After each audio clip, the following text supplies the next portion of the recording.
गीता में कहा गया है कि जो भी होता है अच्छे के लिए होता है। एक ऐसा ही किस्सा मैं आपको सुनाती हूँ। तो ये बात है जब मैंने बच्चों को पढ़ाना शुरू किया और बच्चे बढ़ते बढ़ते 15 हो गए। मेरे घर के पास ही एक पार्क था जहाँ पर बूढ़े लोगों का एक बड़ा समूह था। वो लोग करीब 20-25 लोग थे। सुबह आते थे, सुबह उनका एक लाफिंग क्लब चलता था। शाम को वो सारे बूढ़े लोग आते और आपस में बैठकर गपशप करते, चर्चा करते। और मुझे उनको देख कर के हमेशा ये लगता था कि क्यों ना मैं इनके इस टाइम को टैप करूं, क्यों ना मैं उनके इस टाइम का सदुपयोग करूं और इन बच्चों को जो कि मेरे साथ पढ़ाई करते हैं, इन बच्चों को मैं पार्क में ले आऊं और वो इन बच्चों को पढ़ाने लग जाएं।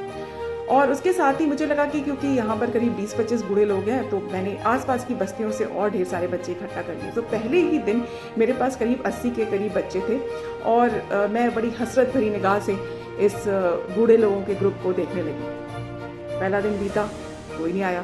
दूसरा दिन बीता, कोई नहीं आया।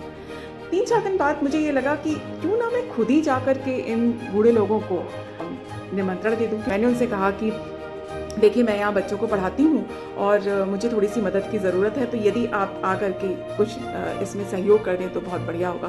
उन्होंने मेरी बात सुनी धैर्य के साथ और वो कुछ भी नहीं बोले।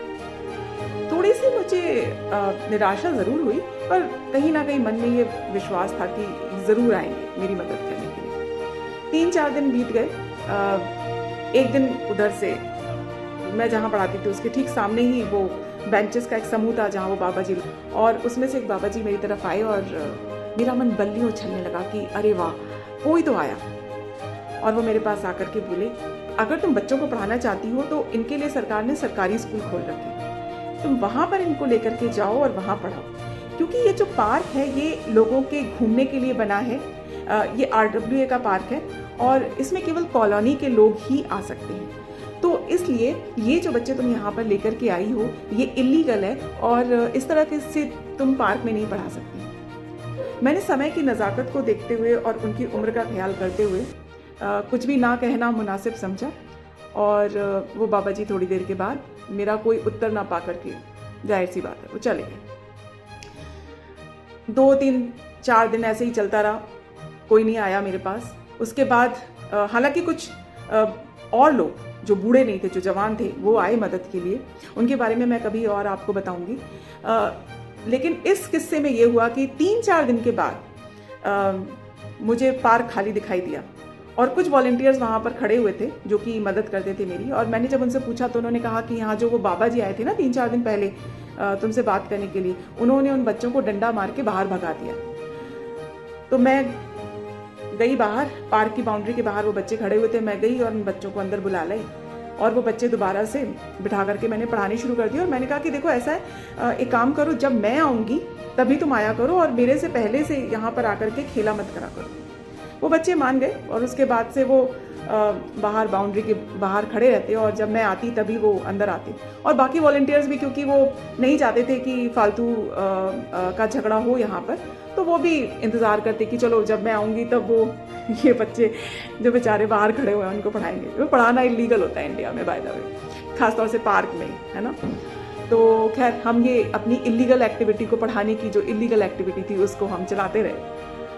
और उसके बाद मुझे ये बात समझ में आई कि इंसान जब बूढ़ा हो जाता है तो ऐसा नहीं है कि वो चेंज हो जाता है। ये वही इंसान है जो जवानी में था।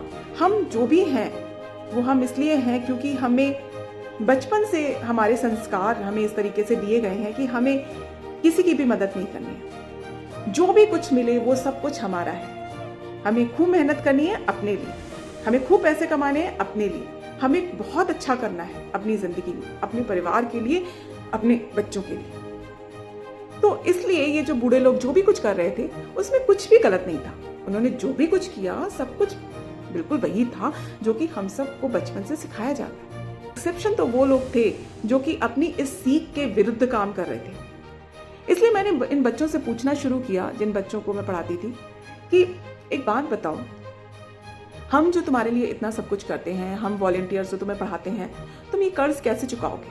और बच्चों ने इसके जवाब में ये कहा कि हम खूब मेहनत करेंगे, हम अच्छे नंबर लेकर के आएंगे, हम जब खूब मेहनत करेंगे तो हम खूब पैसे कमाएंगे, हम अपने माँ बाप का नाम रोशन करेंगे। मैंने उनसे कहा, एक बात बताओ, ये जो इस कॉलोनी में लोग रहते हैं, ज़्यादातर रिटायर्ड हुड्डा के सीनियर ऑफिसर्स हैं, सेना से रिटायर्ड कर्नल हैं, कैप्टन हैं। तो तुम्हें क्या लगता है कि क्या ये कमज़ोर है? क्या ये कम मेहनती है? क्या ये ब्रिलियंट नहीं है? ये देश के कुछ उन ब्रिलियंट लोगों में से हैं जो इस ऊंचाई तक पहुंचे हैं अपनी ज़िंदगी में। तो क्या फ़र्क पड़ा? ये तुम्हें डंडा मार करके बाग से बाहर निकाल रहे हैं, तो तुम ये बनोगे? मुझे लगता है कि रावण से बड़ा ज्ञानी कोई नहीं था। भगवान राम ने लक्ष्मण को भेजा कि तुम रावण से ज्ञान लेकर के आओ। तो क्या तुम रावण बनोगे? तुम ज्ञान बांटोगे, तुम सोने की लंका बनाओगे और अपनी शक्तियों का और घमंड का प्रदर्शन करोगे? क्या करोगे तुम? 11-12 साल के इन छोटे छोटे बच्चों को ये समझ में आ गया कि उन्हें क्या करना है। उन्होंने उसी पार्क में मेरे आने से पहले और मेरे जाने के बाद छोटे छोटे बच्चों को इकट्ठा किया और पढ़ाना शुरू कर दिया।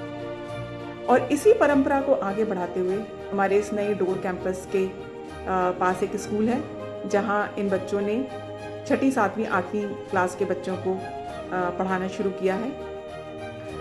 और आज मैं उन सभी वृद्धजनों का धन्यवाद करना चाहती हूँ जिन्होंने हमें असहयोग दिया, जिन्होंने हमें डंडा मार करके उस वक्त पार्क से बाहर निकाल दिया था। क्योंकि अगर वो ऐसा नहीं करते तो आज हम वो नहीं कर रहे होते जो हम आज कर रहे हैं।